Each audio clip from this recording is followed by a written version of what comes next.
estábamos en generalidades de la transcripción, ¿no es cierto? ¿Sí? Ok.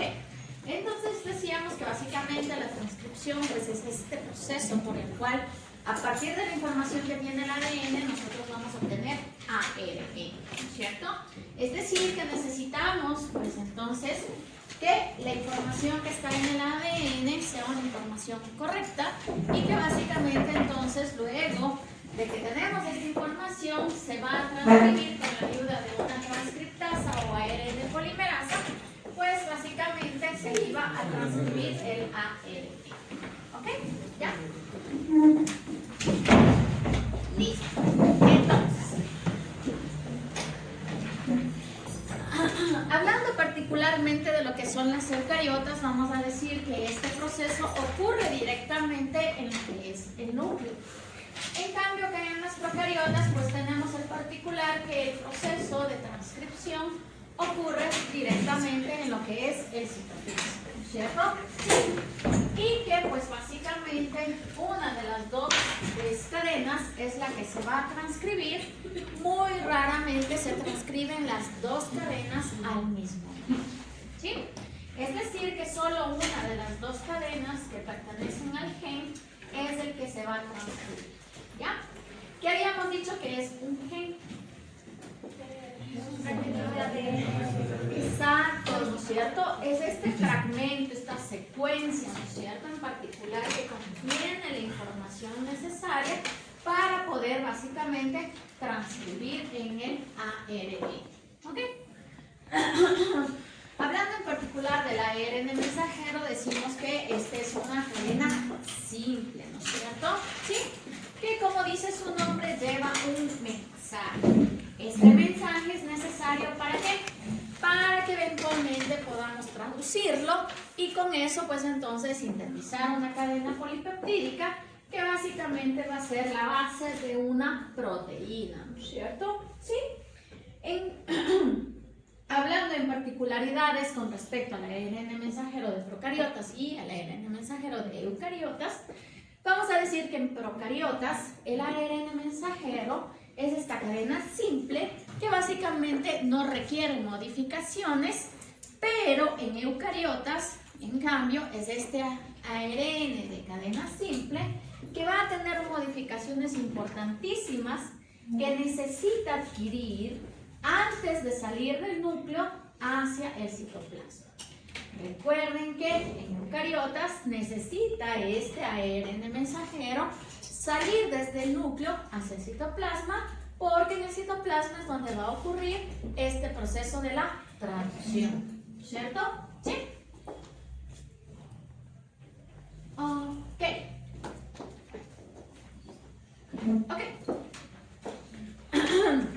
Existen polimerasas pues, que básicamente funcionan directamente en lo que es básicamente las eucariotas. Vamos a tener tres tipos que son relevantes en las eucariotas, ¿sí? La 1, la 2 y la 3. ¿Okay? Entonces, hablando con respecto a la polimerasa 1, vamos a decir que esta se encarga tanto de la síntesis como también de la reparación, ¿sí? Básicamente, esta está ubicada a nivel de nucleolo, ¿sí? Es por tanto que como está a nivel de nucleolo, su principal función es transcribir ARN ribosomal, pre-ARN ribosomal, ¿sí? ¿Se acuerdan que cuando veíamos biogénesis de lo que eran los ribosomas, primero ocurría una transcripción, no sé si se acuerdan, primero ocurría una transcripción de este ARN ribosomal y que básicamente este ARN ribosomal era un ARN ribosomal inmaduro, ¿no es cierto? Que luego este iba a ser procesado en los diferentes tipos de ARN ribosomal que requeríamos para lo que es nuestro ribosoma, ¿sí? Además, también se va a encargar de, pues, lo que se conoce, transcribir ciertos genes relevantes, conocidos como los genes housekeeping. Los genes housekeeping son genes que a lo largo de la evolución se mantienen constantes, ¿sí? ¿Por qué? Porque los genes housekeeping son los que van a llevar principalmente información muy relevante en ciertas condiciones conservadas que tenemos y que necesitamos para poder sobrevivir, ¿sí?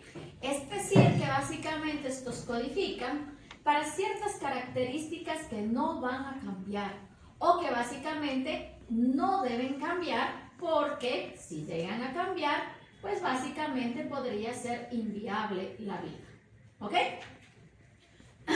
La polimerasa 3. Esto también se encarga de sintetizar y reparar otros tipos de ARN, como por ejemplo el ARN de transferencia, ¿sí? El ARN ribosomal, específicamente el 5S, y también algunos ARNs nucleares como los snRNAs, que son los Small Nuclear RNAs, ¿ok? Y de ahí tenemos la polimerasa 2. La polimerasa 2 es la principal en la síntesis y reparación de RNA mensajero, principalmente. Este se encarga básicamente de transcribir la mayoría de genes que pues van a transcribirse, van a sintetizarse en RNA mensajero. Recuerden que el RNA mensajero es importante ¿para qué? Para poder básicamente traducirlo y eventualmente tener una cadena polipeptídica que básicamente pues son estas que necesitamos para poder pues sintetizar las proteínas, ¿ok? La transcripción, como les decía, no es un proceso exclusivo de eucariotas, sino que es un proceso que también es importante en procariotas, ¿ok? Básicamente, como les mencionaba, este proceso de transcripción en procariotas, ¿sí?, se da directamente en el citoplasma, porque recuerden que el ADN de las procariotas está directamente disponible en lo que es el citoplasma, ¿sí? Ok. Entonces, para esto vamos a tener una enzima muy importante que se encarga de la transcripción de los diferentes genes que necesitan las procariotas, ¿sí? Y que básicamente es la transcriptasa, ¿sí? En algunos libros le ponen como holoenzima o también, como ya lo conocemos, RNA polimerasa, ¿sí? Básicamente, esta transcriptasa, RNA polimerasa u holoenzima, ¿sí?, es la que se encarga de este proceso de transcribir. Está conformado por básicamente dos partes. Una parte que es el core, ¿sí? El core que básicamente pues está formando toda esta parte central y que básicamente es el centro activo, ¿sí? Esta parte del core tiene 5 subunidades, ¿sí? 2 subunidades alfa, ¿sí? 2 subunidades, una beta prima y una beta, ¿sí? Y también tenemos una subunidad omega, ¿ok? Todo eso conforma lo que es el core. Y tenemos otra parte importante de la holoenzima que básicamente es el factor sigma, ¿sí? Ajá, sigma, ¿ok? Básicamente el factor sigma lo que va a hacer es que su particular es poder anclarse y establecer la unión del ADN con la holoenzima, con la transcriptasa, ¿sí? ¿Por qué su relevancia del factor sigma? Porque básicamente vamos a tener diferentes factores sigma, que estos se anclan dependiendo del gen que requiere la procariota, pues transcribir en ese momento. ¿Sí? Por ejemplo, hablando de E. coli en particular, ¿sí? Vamos a decir que entonces, por ejemplo, existe el sigma 32, ¿sí? ¿Qué hace sigma 32? Y es que básicamente sigma 32 va a funcionar para poder transcribir la mayoría de genes que se asocian con el medio en el que se encuentra E. coli. ¿A qué me refiero? Por ejemplo, si E. coli está en un ambiente de alta temperatura, ¿sí? ¿Qué necesita E. coli en ese momento? Activar genes en respuesta a la alta temperatura, ¿sí? Es decir, genes que le permitan sobrevivir a esta alta temperatura, ¿sí? Para eso entonces sigma 32 se va a anclar a la holoenzima, ¿sí? Y entonces va a transcribir, va a anclarse al ADN para poder transcribir genes que sean en respuesta a la alta temperatura. ¿Sí? ¿Ok? ¿Ya? ¿Estamos bien? Ok. O por ejemplo, digamos que coli está en, pues, medios de deficiencia de nitrógeno. ¿Sí? Un medio en donde está con deficiencia de nitrógeno.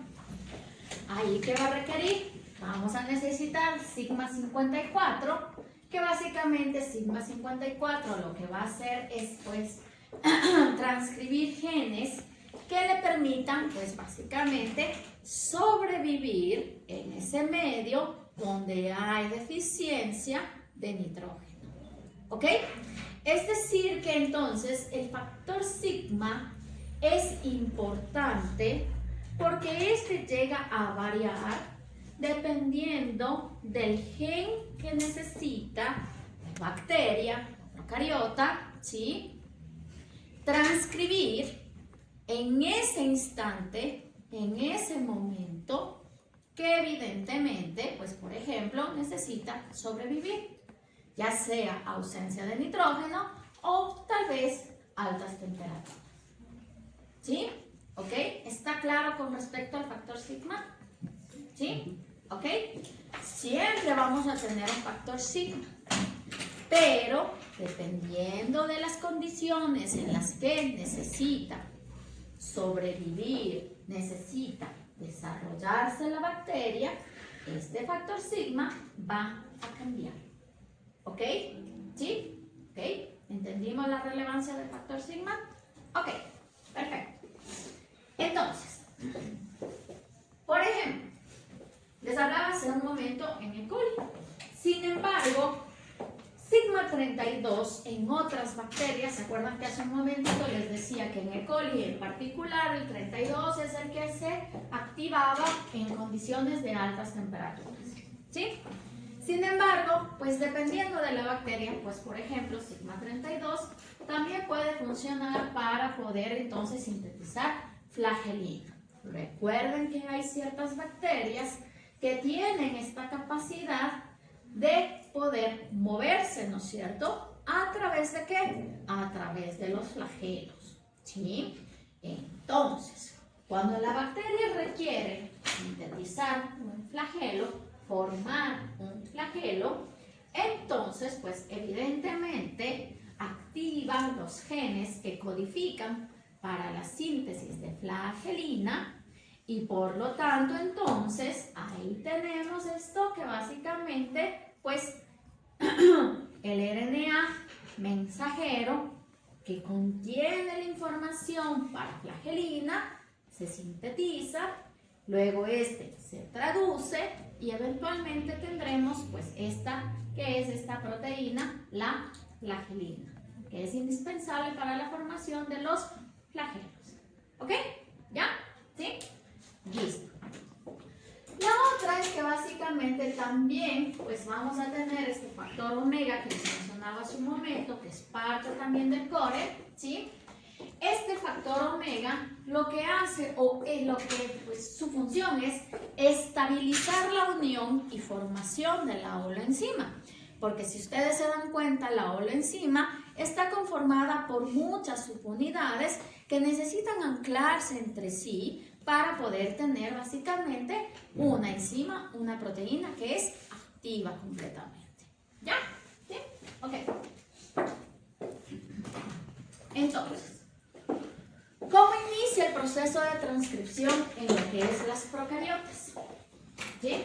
A ver, algo que básicamente es importante con respecto pues, a las procariotas y en general al proceso de transcripción es que siempre vamos a requerir de un promotor. ¿Sí? Este promotor siempre se va a ubicar antes del punto de inicio de la transcripción. Es decir, que el promotor se ubica antes de donde está ubicado un gen. ¿Sí? Siempre va a existir un promotor antes del gen. ¿Ok? ¿Ya? ¿Sí? Ok. Y básicamente, pues dentro de este promotor vamos a tener unas secuencias que estas secuencias se las conoce como las secuencias consenso. ¿Por qué son secuencias consenso? Porque estas secuencias pues, se llaman consenso porque básicamente mantienen la misma estructura, ¿sí?, dentro del promotor. Es decir, que cada vez que exista un promotor, las secuencias consenso son parte de este promotor y siempre tienen la misma estructura. ¿Sí? Además, también se les dice secuencias consenso. ¿Por qué? Porque estas se ven de forma repetida en las distintas procariotas. Es decir, que toda procariota presenta las mismas secuencias consenso que son parte del promotor. Ya vamos a ver cuáles son. ¿Ok? ¿Sí? Ya. Además, el promotor va a estar conformado entre 20 y a 200 pares de bases, que básicamente pues esto determina si el promotor está o muy cerca del sitio en donde se ubica el gen o también se encuentra más alejado del sitio donde se ubica el gen. ¿Ok? Recuerden que un particular que básicamente era importante en lo que eran las procariotas es el superenrollamiento. ¿Sí? ¿Se acuerdan que básicamente el superenrollamiento de las procariotas y el ADN de las procariotas se caracterizaba ¿por qué? Porque no tenía asociación directa con histonas, pero que estaba empaquetado o estaba pues enrollado, digámoslo, basados en un superenrollamiento negativo. ¿Se acuerdan? ¿Sí? ¿Ok? Entonces, hace un momento les mencionaba que básicamente entonces vamos a necesitar un promotor, ¿sí? Y que dentro de este promotor tenemos las secuencias consenso, ¿no es cierto? ¿Sí? ¿Ok? Y que básicamente este promotor se ubica antes del punto de inicio de la transcripción. Es decir, que aquí lo que tenemos básicamente es nuestro gen. ¿Ok? ¿Sí? Promotor, gen y el terminador que ya vamos a ver para qué funciona. ¿Ok? ¿Sí? Entonces, dentro de nuestro promotor teníamos las secuencias consenso. En lo que es procariotas básicamente tenemos dos tipos de secuencias consenso. La una está ubicada a -10 y la otra está ubicada en posición de -35. ¿Por qué tienen posición de menos? -10, -35. Porque básicamente las posiciones que están antes del gen se consideran en negativo. Y desde el punto de inicio de la transcripción es que se considera en positivo. ¿Sí? Es decir que desde donde inicia el gen empieza con el +1. ¿Ok? ¿Sí? ¿Estamos hasta ahí? Perfecto. Entonces, les decía que básicamente estas dos secuencias promotoras, la -10 y la -35, se llaman secuencias promotoras. ¿Por qué? Porque tienen siempre la misma estructura. ¿Sí? A -10 se va a ubicar la secuencia o la caja PRINAO. ¿Sí? Y que básicamente esta caja PRINAO se caracteriza por tener la siguiente secuencia: TA, TA, AT. ¿Sí? ¿Ok? Por eso se llaman secuencias. ¿Por qué? Porque básicamente tienen una estructura específica. Secuencia, ¿no es cierto? ¿Sí? ¿Ok? Entonces, a -10 está la caja PRINAO, que tiene la secuencia TA, TA, AT. Ajá, ¿sí? ¿Ok? En cambio, que a -35, ¿sí?, tenemos la secuencia TT, GA, CA. TT, GA, CA. ¿Sí? ¿Ok? ¿Ya? A -35. La una a -10, la otra a -35. ¿Sí? Y les decía que entonces estas secuencias consenso son parte importante de nuestro promotor. ¿Sí? ¿Por qué? Porque básicamente el factor sigma se ancla y reconoce específicamente las secuencias consenso para ubicarse directamente en el promotor. ¿Sí? ¿Ok? ¿Otra vez? Sí. Ok, entonces les decía que básicamente pues vamos a tener estas secuencias consenso que son parte, ¿no es cierto?, de nuestro promotor, ¿sí? Y que pues entonces teníamos que básicamente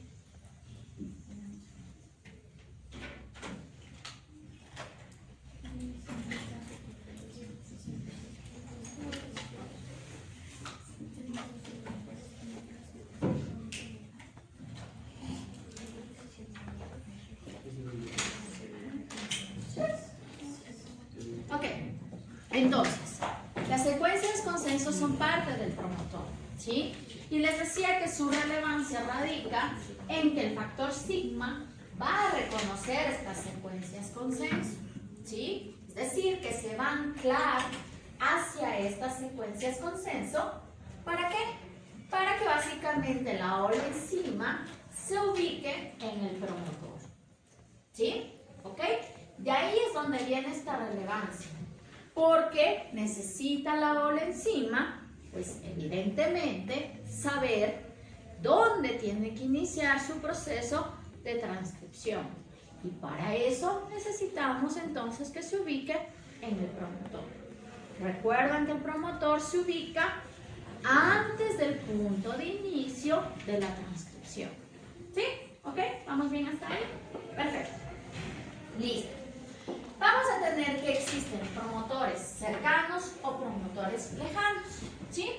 ¿Se acuerdan que les decía que puede ser 20 o 200? dependiendo básicamente según esto la distancia que va a existir, ¿sí? Cuando se ubican cercanos, entonces pues se puede decir que son promotores fuertes, ¿sí? Cuando se ubican más lejanos, se va a decir que básicamente pues es promotores más débiles, ¿ok? ¿Ya? ¿Sí? Algo que también es importante es que básicamente, hablando de la holoenzima en particular, ¿sí?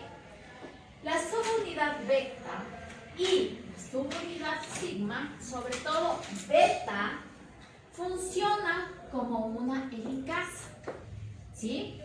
Va a separar las cadenas para que la holoenzima pueda empezar a transcribir, ¿sí? ¿Ok? Es decir, que separa las cadenas en el punto de inicio de la transcripción. ¿Ya? ¿Sí? Y sigma básicamente luego se necesita disociar. Ya vamos a ver por qué se disocia. Entonces,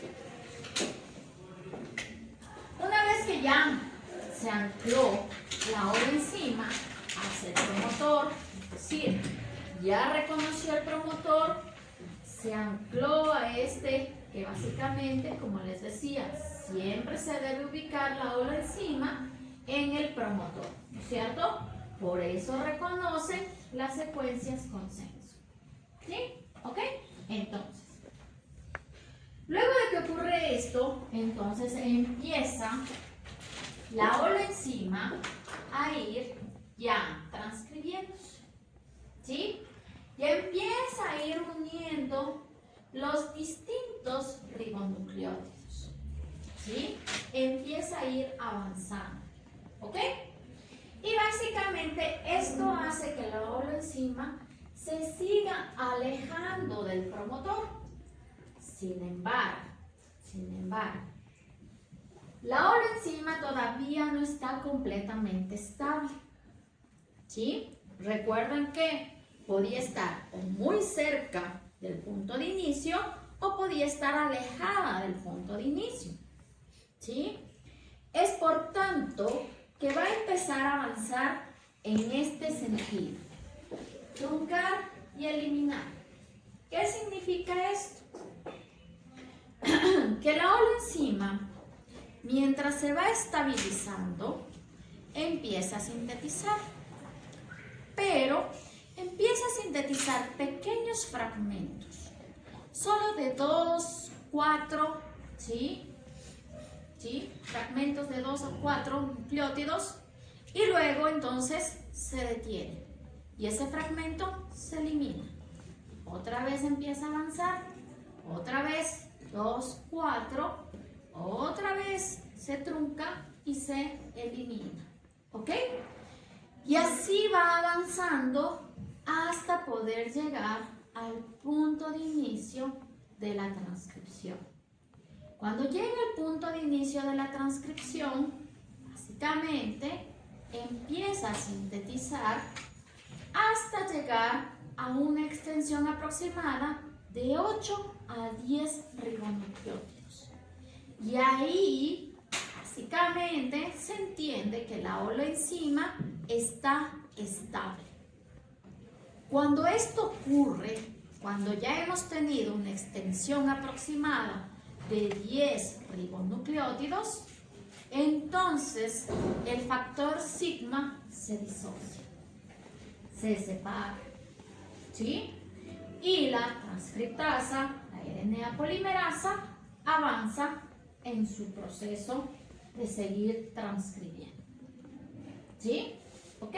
¿Usted puede repetir cuando tengo la farmacia en utiliza el factor sigma? Ya, claro. Les decía que cuando básicamente la RNA polimerasa ya ha logrado transcribir aproximadamente entre 8 a 10 ribonucleótidos, ¿sí? Básicamente aquí ya se considera que esta holoenzima está estable, ¿sí? Cuando está estable, cuando ya tenemos estos ribonucleótidos avanzados, sintetizados, el factor sigma se disocia, se separa completamente de la holoenzima, ¿sí? Y con eso el proceso de elongación va a empezar, va a continuar, ¿sí? La holoenzima entonces empieza a elongar, ¿ya? ¿Sí? Ok. ¿En qué sentido va a ser sintetizado el ARN mensajero? 5-3, ¿por qué?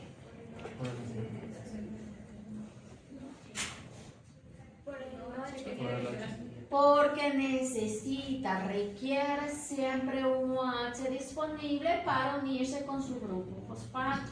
Si no, los ribonucleótidos en este caso no pueden anclarse entre ellos. ¿Sí? ¿Ok? Ya. Entonces, la elongación más o menos se da en un término bastante parecido a lo que veíamos en la replicación. ¿Sí? Es decir, que básicamente, pues vamos a tener, ¿sí?, que llega el ribonucleótido trifosfato, ¿sí?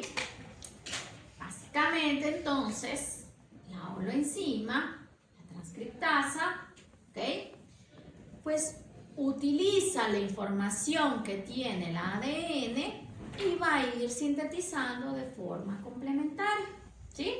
¿Se acuerdan cómo les puse en la pizarra la vez pasada?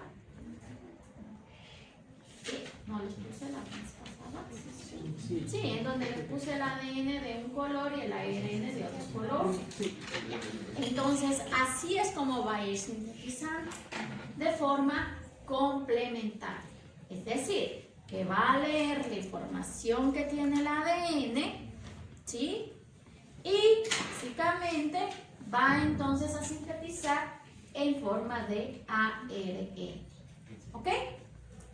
Y va a seguir avanzando la transcriptasa, ¿ok?, sintetizando en sentido 5-3. Sin embargo, llega el ribonucleótido trifosfato. ¿Qué va a pasar entonces? Dos grupos fosfatos se van a romper, liberando básicamente pirofosfatos, ¿sí? Y estos pirofosfatos liberan energía suficiente para que la transcriptasa pueda seguir avanzando en su proceso, que es algo que ya más o menos entendemos. ¿Por qué? Porque la replicación se daba más o menos en el mismo término. En vez de tener nucleótidos, tenemos ahora ribonucleótidos, ¿sí? Ok, otra vez. Básicamente, entonces les decía que entonces vamos a tener que la transcriptasa, la RNA polimerasa, ¿no es cierto? ¿Sí? Lee la información que tiene nuestro ADN y va a ir sintetizando de forma complementaria, ¿sí? ¿Ok? Que básicamente el crecimiento de la cadena es en sentido 5-3, ¿ok? ¿Ya? Les decía que llega el ribonucleótido trifosfato, ¿sí? Hay un rompimiento de dos fosfatos, se queda solo uno como parte de nuestra estructura, ¿sí? Y estos dos fosfatos se van a liberar en forma de pirofosfatos, ¿ok? Que básicamente esto, pues entonces genera la energía suficiente para que la transcriptasa pueda ir avanzando en su proceso. ¿Sí? ¿Ok? ¿Estamos claros hasta aquí? ¿Sí? Perfecto. Entonces,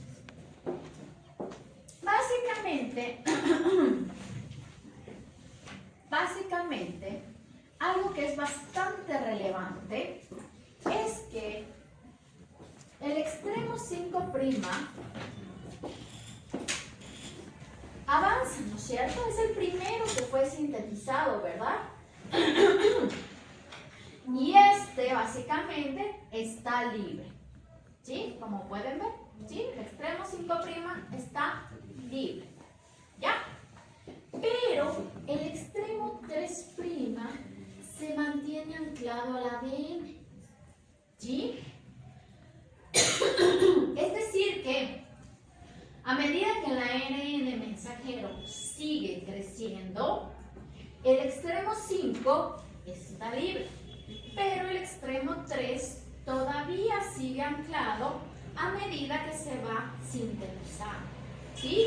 Es decir que momentáneamente vamos a tener un híbrido ARN-ADN, en donde estas dos cadenas van a estar unidas físicamente. ¿Por qué? Por puentes de hidrógeno. ¿Sí? Va a haber una unión ADN-ARN mientras la cadena está siendo sintetizada. ¿Sí? ¿Vamos bien hasta aquí? Sí. Extremo 3' sigue anclado. Extremo 5' está ya libre. ¿Ok? ¿Sí? Y esto ocurre mientras la cadena sigue sintetizándose. Mientras el ARN mensajero sigue sintetizándose. ¿Sí? Que vamos a tener este híbrido. Unido el ARN con el ADN por puentes de hidrógeno. ¿Sí? ¿Ok? ¿Ya? Perfecto. Con esto básicamente vamos al último proceso, que es la terminación. ¿Sí? Ven que es mucho más cortita que la replicación y la transcripción. Entonces, básicamente, pues en el proceso de las procariotas tenemos dos formas de terminar el proceso de la transcripción. La una es básicamente la terminación directa y la otra es la terminación indirecta, en la que requerimos una enzima que nos ayude a terminar el proceso. ¿Sí? En la terminación directa, lo que tenemos es que básicamente hay ciertos genes que al final de su secuencia, al final de la estructura del gen, tenemos secuencias terminadoras. ¿Sí? ¿Ok? Estas secuencias terminadoras se van a transcribir de la siguiente manera. Van a ser secuencias ricas en guanina, citosina y poliuracilos. ¿Sí? ¿Ok? Y básicamente estas secuencias terminadoras se van a identificar o se van a poder, pues en sí, determinar porque son secuencias palindrómicas. ¿Qué significaba que sean secuencias palindrómicas? Exacto, que de derecha a izquierda se le exactamente lo mismo que de izquierda a derecha. ¿Sí?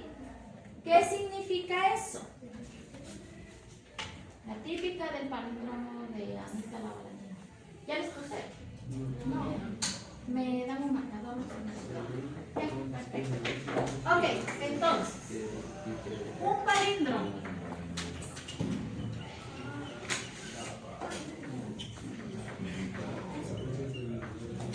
¿Sí? Tanto de derecha a izquierda como de izquierda a derecha se lee exactamente lo mismo. ¿Sí? Eso es un palíndromo, ¿cierto? Lean de aquí. Anita lava latina. Lean en el otro sentido.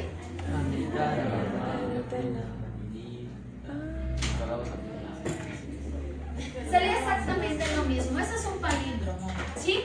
Entonces, las secuencias terminadoras se identifican por transcribirse en una secuencia rica en guanina, citosina poliuracilos y que son secuencias palindrómicas. ¿Ok? Como son básicamente con estas características, lo que hace es que como es una secuencia terminadora, ¿sí?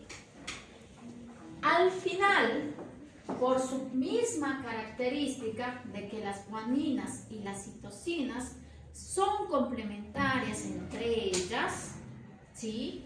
En la secuencia terminadora vamos a tener que se va a formar un lazo, ¿sí? Cuando la secuencia terminadora se transcribe, va a formarse un lazo, ¿sí? Y básicamente entonces este lazo va a causar una inestabilidad en la RNA polimerasa y básicamente entonces la RNA polimerasa se desliga, ¿sí? Se desliga y el extremo 3' va a quedar libre, ¿ok? ¿Se acuerdan que estaba creciendo anclado? Pero como se forma este lazo, se desestabiliza la RNA polimerasa y básicamente también el extremo 3' ya se libera, ¿sí? Con eso ya tenemos entonces un RNA mensajero transcrito. ¿Ya? La otra. Recuerdan que teníamos una terminación directa. Esta es la terminación directa, la que les acabo de explicar. La otra es que tengamos una terminación indirecta. Es decir, que básicamente requerimos de una enzima que nos ayude a terminar el proceso, ¿sí? Es así que vamos a tener genes que básicamente al final de su estructura van a sintetizarse una secuencia. Esta secuencia va a ser la secuencia root, ¿sí? La secuencia root es importante porque secuencia root.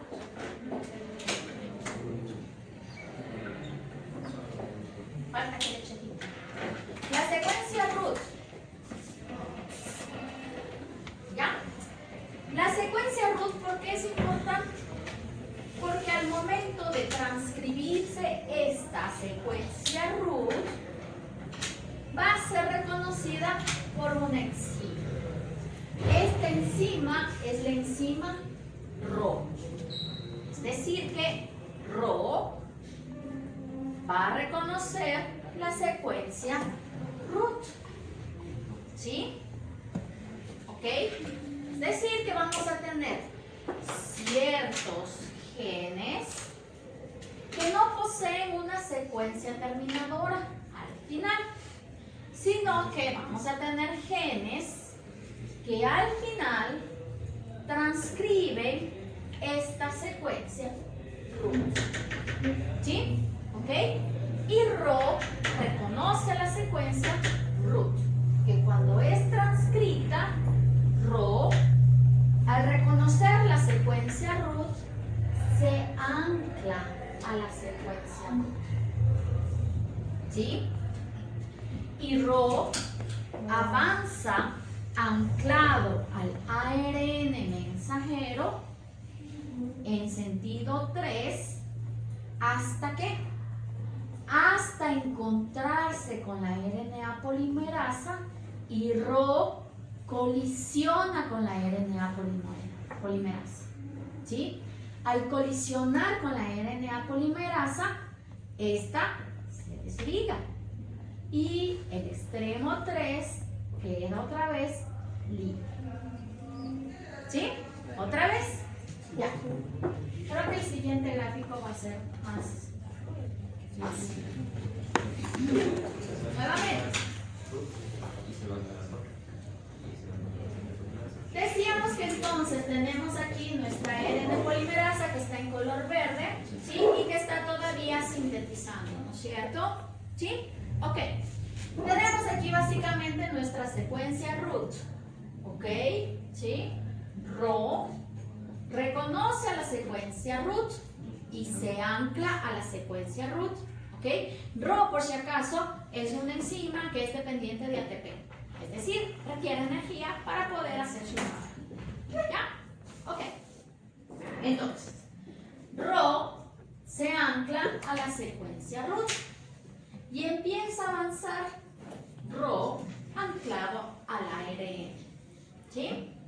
Avanza en sentido 3 hasta encontrarse con la RNA polimerasa. ¿Sí? Al momento en el que se encuentra con la RNA polimerasa, Rho se colisiona, se choca con la RNA polimerasa. ¿Sí? Este choque crea inestabilidad en la RNA polimerasa y la RNA polimerasa se desliga. Extremo 3 queda libre y con eso se termina ahora el proceso de transcripción. Disculpe una pregunta. O sea, el RHO reconoce la secuencia root y se ancla al ARN mensajero. Es que la secuencia root fue transcrita. La secuencia root está en el ARN mensajero. Por eso, básicamente, entonces, Rho se ancla a esta secuencia que está en el ARN mensajero, que es la secuencia root. ¿Sí? Porque se acuerdan que les decía que básicamente hay genes que tienen al final secuencias terminadoras. Pero hay otros genes que no tienen secuencias terminadoras, sino que transcriben secuencias root. ¿Sí? ¿Ok? Por lo tanto, entonces, básicamente, Rho reconoce la secuencia root y se ancla. Avanza anclado al RNA, ¿sí? En sentido 3, hasta encontrarse con la RNA polimerasa. ¿Sí? Ahí colisiona con la RNA polimerasa y básicamente por eso la RNA polimerasa se inestabiliza y se desancla, se sale, ¿no es cierto? El extremo 3 ahora queda otra vez libre. ¿Ok? ¿Sí? ¿Estamos claros de estas dos formas de terminación? ¿Sí? La una es dependiente de Rho y la otra es independiente de Rho. ¿Sí? Por eso a la una se la conoce directa, porque básicamente se transcribe una secuencia terminadora y en la otra, en cambio, se transcribe una secuencia root. ¿Sí? ¿Ok? ¿Ya? Esto depende del gen que se esté transcribiendo. Algo que también es bastante importante con respecto a la transcripción de las polimerasas es algo que estamos viendo en este momento. ¿Recuerdan que el extremo 5' estaba libre? ¿Sí? Ok. Sin embargo, este extremo 5 no se mantiene solo, por ahí flotando en la vida, de forma indeterminada, sino que rápidamente, ¿sí? Una vez que se tiene el extremo 5, este va a ser reconocido por un ribosoma. ¿Sí? Y se va a anclar el ribosoma al extremo 5 del RNA mensajero que está siendo transcrito en ese momento. ¿Sí? ¿Por qué? Recuerden que básicamente les decía que el RNA mensajero en sí, por su simple característica de ser de cadena simple, era bastante inestable y podía ser atacado por exonucleasas muy rápidamente. ¿Sí? Es por tanto que entonces, al extremo 5 que está libre, el ribosoma se ancla, ¿para qué? Para evitar una degradación de, básicamente, nuestro RNA, bueno, no en este caso no es nuestro, de la procariota, ¿sí? El RNA de la procariota sea degradado, ¿sí? ¿Ok? Y básicamente, el proceso de transcripción y el de traducción inician, es decir, que el de transcripción sigue dándose y el de traducción va iniciándose. ¿Sí? ¿Ok? ¿Ya? En procariotas no existe un espacio físico diferenciado con respecto a lo que es la transcripción y la traducción, sino que estas se dan básicamente en el mismo espacio físico, ¿no es cierto? ¿Sí? Directo en el citoplasma. ¿Ok? Por eso viene entonces esta relevancia de que básicamente necesita evidentemente el ribosoma anclarse a lo que es nuestro RNA. El RNA de procariotas, ¿sí? Anclarse para evitar la degradación. ¿Sí? ¿Ok? ¿Ya? Una pregunta, ¿el extremo 5' siempre va a estar unido a un ribosoma, ya sea indirecta o indirecta? Antes de la terminación, sí, se va a anclar el ribosoma al extremo 5 mucho antes de que ocurra la terminación. ¿Sí? ¿Ok? Porque les decía que básicamente el proceso de traducción está iniciando y el proceso de transcripción todavía sigue avanzando. ¿Sí? ¿Ok? ¿Ya? Perfecto.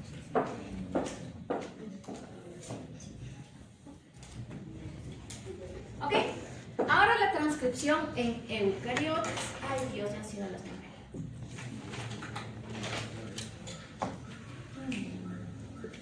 Ah, claro. Perdón. No, sí tengo que. ¿Cómo se llama?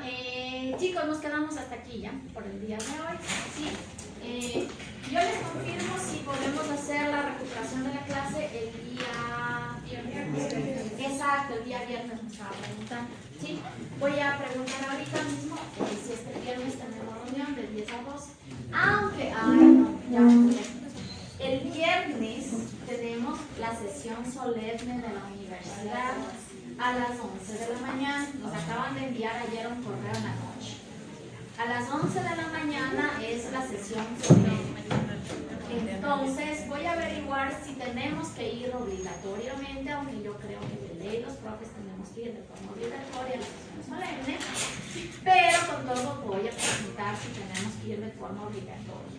¿Sí? Si no tenemos que ir de forma obligatoria, entonces ahí básicamente sería más factible que podamos tener la clase de recuperación. Y si no, un día podría ser en la tarde, tal vez el mismo viernes, pero en la tarde.